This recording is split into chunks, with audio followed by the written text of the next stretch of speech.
Welcome back to the session of visualization. In the previous video, you might have seen how to make a line plot. Now, in this video, we're gonna learn about histograms. All right. So, histograms, you might have heard about this term, or you might have learned this term in your schools or college, especially if you had statistics as a subject. Now, what exactly is histogram? It is a frequency plot, basically, that shows the frequency or occurrence of intervals of values for intervals of values.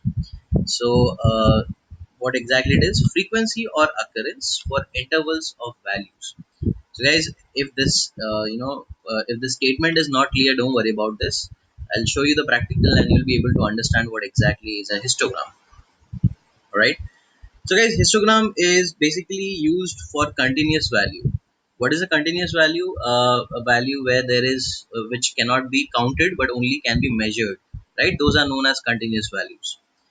Considering this variable x, consider that this is continuous variable, all right, a continuous value. Now let's say I want to plot this. I want to plot the frequency distribution of this, all right. But you have to decide how many intervals you have to make. So consider that I decided to make three bins, all right. So three bins means making three intervals, all right. So I want to decide that I want to make three bins. So, how many numbers are there, guys? We're starting from 10 and going till 31. All right. So, if I have decided to make three bins, then the intervals will be 31, that is the last value, minus 10, that is the first value. All right. And obviously, I just forgot to do this. 31 minus 10 and divide by 3 because you're making three bins. Each bin is of size 7. All right, each bin is of size 7. So that means our first bin our first bin that goes from 10 to, and you need to add 7 to that, so 10 to 17. All right. Second bin, okay, instead of writing comments over here, let me change this to a markdown. Yeah, so we are talking about intervals,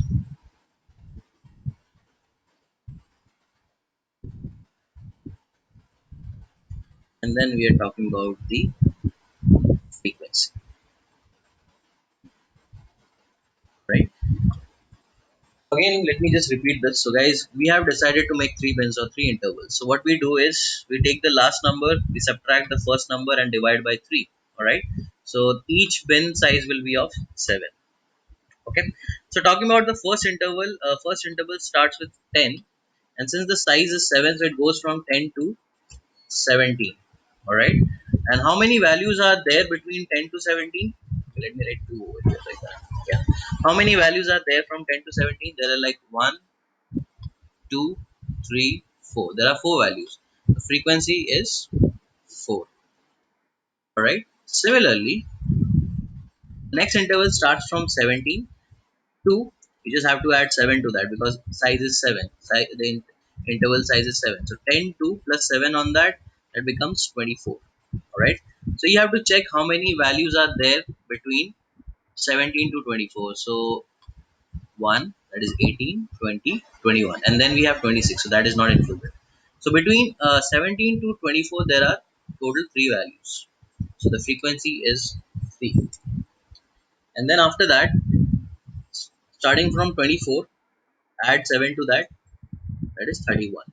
So 24 to 31 we have 1, 2, 3, 4, 5, 6, total 6 values. All right. So for that interval we have total 6 values. Guys, remember, we have decided that we have three bins. We want three bins. If you want to change the number of bins, obviously this will change. All right.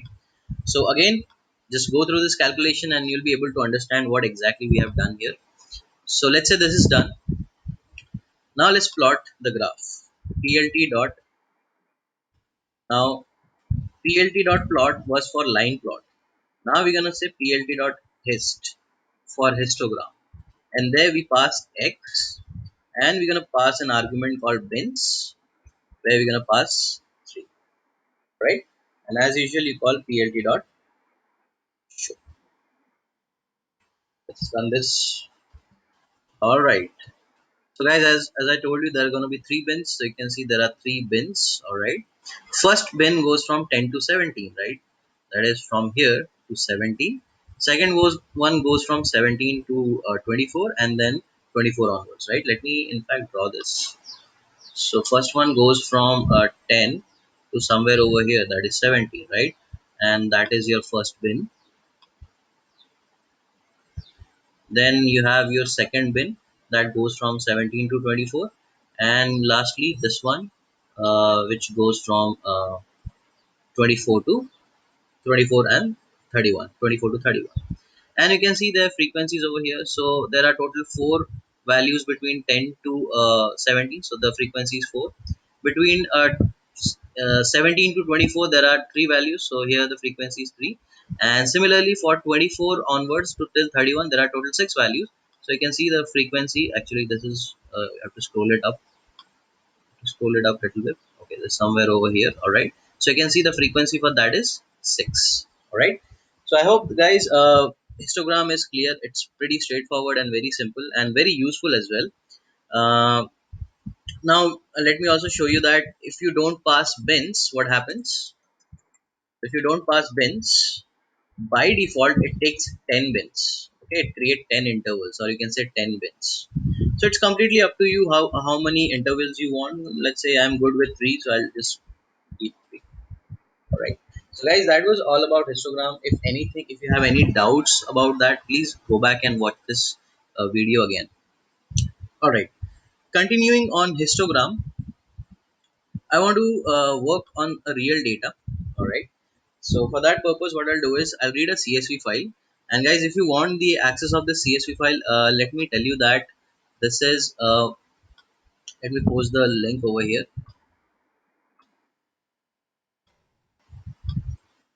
Okay guys, so this is my GitHub page. All right, this is a link to my GitHub page.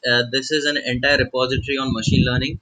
You can go there and you can download these notebooks. Whatever I'm practicing here right now, you can download these notebooks, and whatever data you want, those data are also available.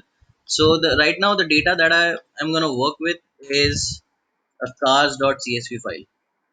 Okay, and that data set or that CSV file is also available in that link. Let me read the data frame. So I'm going to use the pandas library now, pd dot read underscore csv, and that will pass cars dot csv. So yes, I have this data frame over here, but like right now I'll store it in a variable. Let's say df is equal to this. All right, just call df dot head function. So that means shows initial few rows, that is from the first 5 rows, and these are all the columns. So you can see it's a data set about different cars, and different attributes are there, or you can say different features are there. All right, and we also have the price of each of the car. Now let me call some important functions that are used to understand the data. For example, I'll call df.info function. That will tell me what are the columns and how many proper values are there, how many non-null values are there, and what is their data type. So guys, as I told you, histogram is all for continuous variables, right? So you can see we have some continuous variables over here. For example, wherever there is float 64, that is a continuous variable. So we have width, we have height, and rest all are integer, right? So we'll work with one of these, either the width column or the height column. All right. So let's say I'm interested in the width column. Okay. So width column is over here. Now, to understand to see the statistical values of all these columns, you might be knowing that there's a function called describe. So you call the describe function, and in that function, various columns are given over here, and the statistical information. For example, the count, the mean value, standard deviation, minimum value, all the three quantiles, and the maximum value. But right now, I'm interested in the width column. So guys, for the width column, the mean value is 65.907, and the median. So guys, what is median? Obviously this 50%, right? That is 65.50. So you can see that between mean and median, the difference is not that much. Means I can say that the width column is kind of normally distributed, right? So instead of discussing more on that, let's practically check that out. So I'm gonna create plt.figure and plt.hist. There I'll pass data frame, and from that data frame I'm interested into the width column, and at the end I'll say plt.show. Yes, there you see. So guys, you can see that yes, it is kind of normally distributed. Yeah, uh, that's how we do it. Yes, so simple guys. That's how you call the histogram function. And obviously, whatever title labels that you have seen earlier, all those things can be done here also. But still, just for just for satisfaction, I'll do it over here. That is, I can give, you can say plt dot title. I'll say width distribution, frequency distribution, something like that. And I can give the labels plt.x label. I'll say on the x-axis we have the width.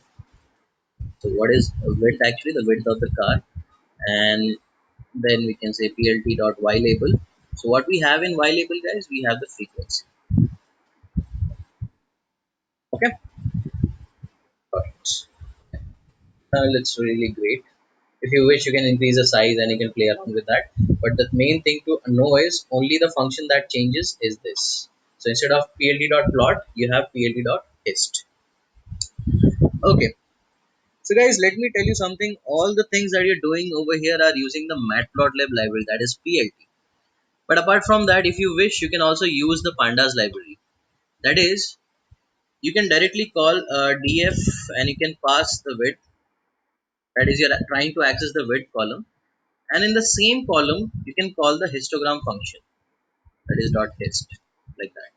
And you can see that it also gives you the histogram. So but it is little different. It shows some mesh over here, which is fine guys. You can go with either the matplotlib option or you can go with the pandas option. It's completely up to you. And in this also you can add the plt libraries. You can call plt.show function over here, and you can just play around with that. But that is not important right now. Important is understanding the histogram. So I have shown you what are the different ways of plotting a histogram directly with pandas or with matplotlib. Now something more I want to show you, that is, can we show the mean and the median line over here? Yes, we can definitely do that. So if you remember guys, the mean is somewhere around 65.90 and the median is 65.5 for the width column. So let's see if we can plot that. Yes, definitely we can. So for that purpose guys, I'm going to use this piece of code. Let me copy this, paste it over here. Right. Then let me remove this. Or let it be there, no issues. For that purpose, what we do guys, we use a function called axv line. So basically it is something and vertical line on the x-axis, so that's why it's like axv line. And here you want to plot the mean value of width. So how we calculate the mean value guys, we calculate by calling the mean function for that particular column. So let me copy df width, that is the width column from the data frame, dot, let's call the mean function for that column. So whatever is the mean of width, we are passing that into the axv line function, so it will plot that particular line. Similarly, plt dot axv line, and this time we're gonna pass data frame width, and instead of mean, I want to plot the median. Alright. So let me repeat, guys. What function we are calling axv line? It's like a vertical line on the x-axis. Where in the first time when we're calling axv line, we're passing the mean of the width column, and second time we are calling axv line, we're passing the median of the width column. All right, let's plot this and check. So you can see that yeah, there are two such lines, but the colors are exactly the same, right, for both of them, and as well as for the bins. So it's very difficult to understand. So what we do here, apart from this, let's also pass the color value. Let's say for this one I want red color for mean, And for median, let's say I want yellow color. Let's plot it. Yes. So guys, you can see that we have successfully plotted the mean and the median, and you can see a mean and median are very close to each other. So yeah, we can say it is kind of normally distributed, like not perfectly normally distributed, but yes, very close to normal distribution. All right, perfect. So that was all about histogram. Now we're gonna see a different type of plot. Let's take a pause over here.